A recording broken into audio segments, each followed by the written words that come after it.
IAIA has come a long way since the first time I visited a conference a long time ago in Banff, Alberta, Canada. I learned then. I hope we will learn now.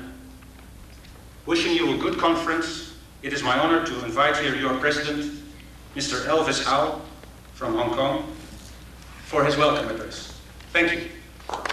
This conference will assess the impact of impact assessment. In other words, it will address the relevance and importance of impact assessment to decision making and how such decision could contribute to sustainable development. The theme of this conference reminds me of the famous report, Our Common Future, prepared by the World Commission on Environment and Development in 1987.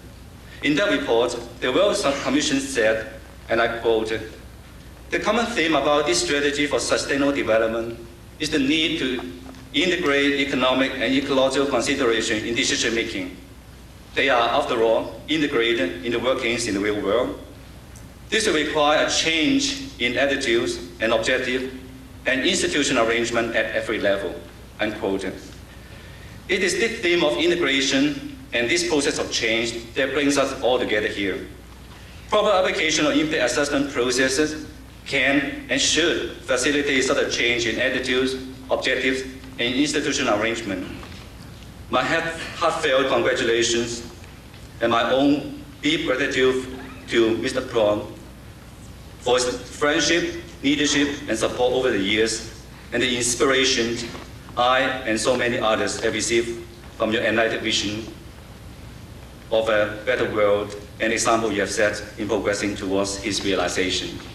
Ladies and gentlemen, may I invite you to join me to give Mr. Prawn a big round of applause and invite him to the floor.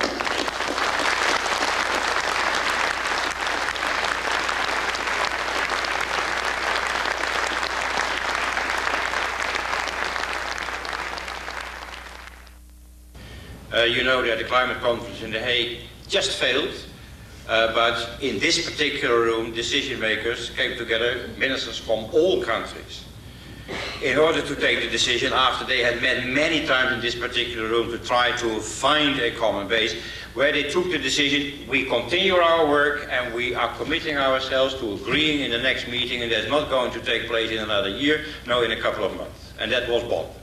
That decision was taken here.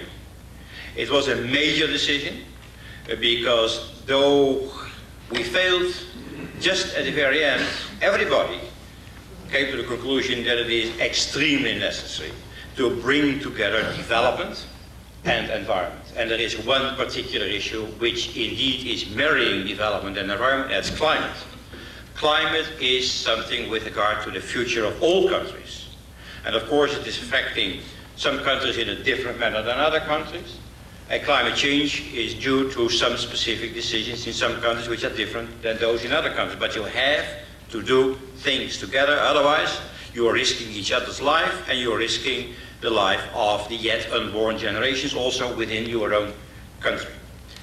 Climate has proved that it is possible on the basis of good environmental impact assessments.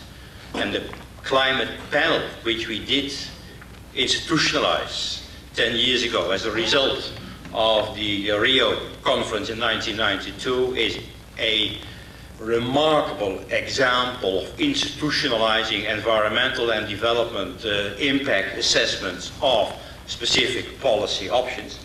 On the basis of their findings, decisions were taken in this particular room. It's also a good example that environmental impact assessment cannot be a technocratic substitute for decision making.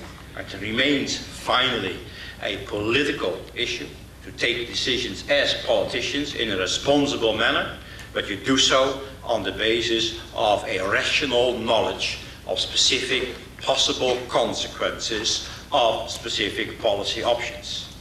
So here in this particular room, it has been proven that environmental impact assessment really makes sense if it's taking place in a democratic way and if it really takes into account all relevant specific dimensions of policy making. Thank you very much for this award.